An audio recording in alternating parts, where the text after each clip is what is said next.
only one, Gasis Kaman TV, the tallest man in Black Africa. Take a minute to like our video, and I'm going to explain later in another video why I'm telling you to like this video. It is very, very important for us viewers and for our supporters.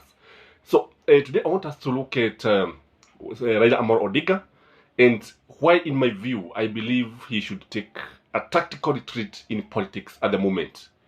Not completely do away with the politics. I would call it tactical retreats. Sometimes in a fight, and if you ask the military guys and those who are here, they can tell you sometimes it is important to take a tactical retreat to organize yourself better, or to make your enemy continue making mistakes. And the worst thing that you can do at this time is to interrupt your enemy when he is making mistakes. When you look at Raila Amolo Odinga, it is a fact that among the second liberators of this country, he is now the most influential.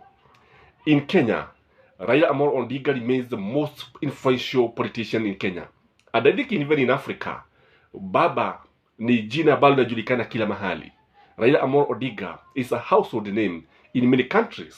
In Kenya, in Uganda, in Tanzania, in South Africa, many countries will tell you about Raila Amolo Odinga.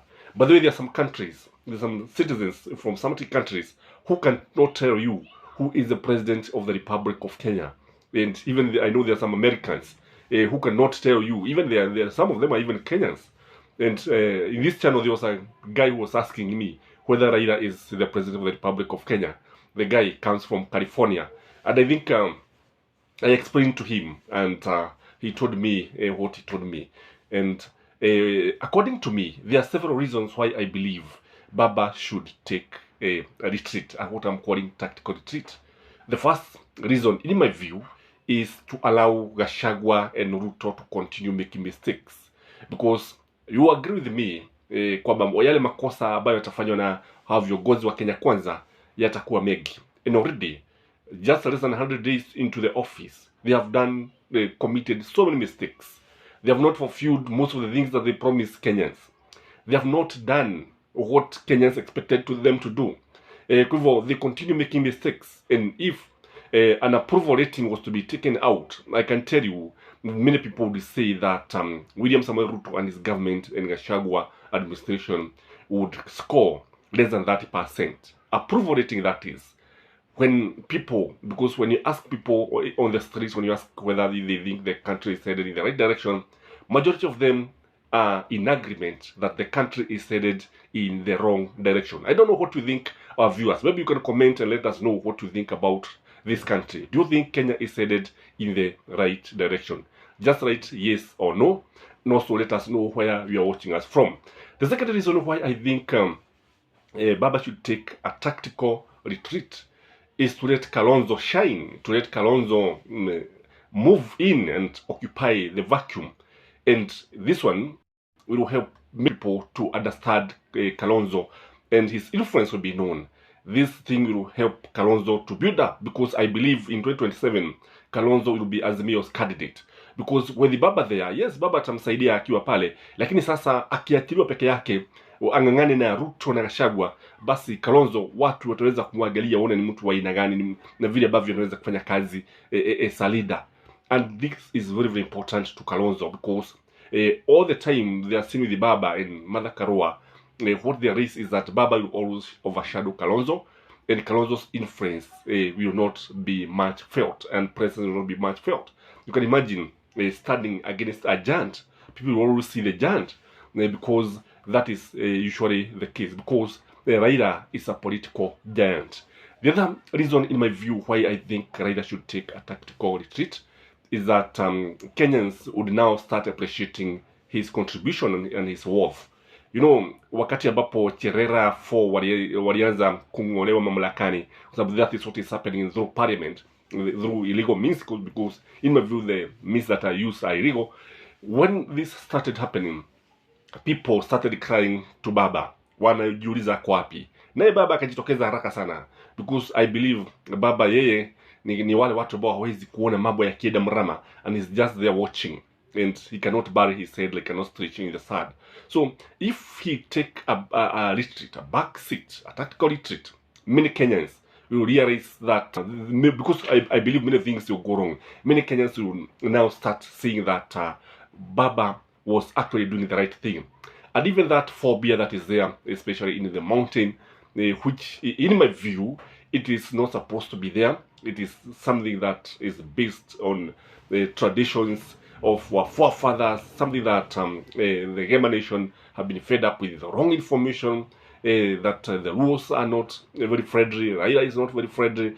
Haya mambo yataisha because wakati ukifika wa siasa basi hili jambo litakuwa limeisha kabisa, and they will start calling him when the price of commodities go up. People will start looking for Baba, and that is why I believe that he needs to take a tactical retreat. The other reason why I think Baba should take a back seat for now is because it will allow Kenya Kwanza to do their work and continue making mistakes.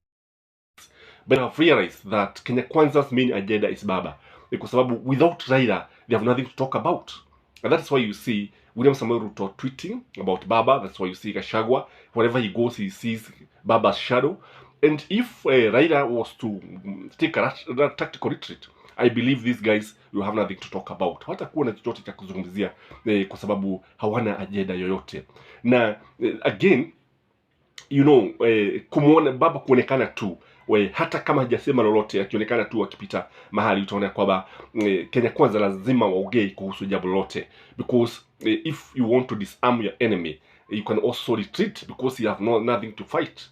Na kile ambacho kitatokea ni kwamba with now the absence of Baba, they will start cannibalizing themselves, kwa sababu utapata ya kwamba, for instance, now the people are yet to be appointed. They are not to be appointed in the offices because they have not been vetted. And once this comes, because it is going to bring a lot of discomfort, a lot of differences between the Kikuyus and the Gema and the Kalenjin nation, ni jambo ambalo basi linaweza kuleta mitafaruku. And you see now Baba will just be watching at a distance as they continue making mistakes. So let's Baba not interfere with the Kenya Kwanza as they cannibalize against each other, as they make mistakes. Anafaa kuwa kado akitazama kwa bahali. Now, you see, as an experienced leader, a time will come then when he will strike and support a candidate who is definitely going to win. Because I believe the candidate that will be supported by Baba in 2027 is going to win. Again, why I believe Baba should take a retreat, a tactical retreat, is to allow other leaders to emerge. Leaders like Odema, Olekina, people like Boabo, you know, people like Junet Mohammed. Let's see what they can do without Baba. Kwa sababu unajua, whether we like it or not, a time will come when we shall require somebody to stand in the shoes of Baba. And although the shoe will be so big for those people to feel or to fit, whatever you may want to say, I think it is important to let other leaders emerge and see what they can do. Because nimesema mara kwa mara, wakati Baba ako pale, inaweza kuwa vigumu sana kupata mtu mwingine akiwa pale akijaribu kushindana naye, because kushindana na Baba ni kama kushindana na ndovu kunya, na wewe ni mwanadamu. It's something that is very, very difficult. The other thing why I believe is because when you look at William Samoei Ruto is actually doing many mistakes. Gachagua is also doing many mistakes. Kenya Kwanza is generally doing many mistakes in parliament, in the county assemblies. So with the absence of Baba, because one thing I believe why Baba was easily rigged out in the elections is because of the way he was associated with the Jubilee failures. Instead of associating the Jubilee failures with Uhuru Muigai Kenyatta and William Samoei Ruto, Baba was roped in. Hivyo ni vizuri kuwaondokea kwanza, waendelee kufanya makosa ambayo wanaendelea kufanya. Let the price of commodities go higher and higher. Let the cost of living go higher and higher. And let people now know how much worth Baba is. I don't know what you think, but if you ask me, I would advise Baba to take a tactical retreat. This is Raila'S coming the Towards Money Black Africa. Can you like this video? Comment and please let me know where you're watching us from. Till next time, bye bye.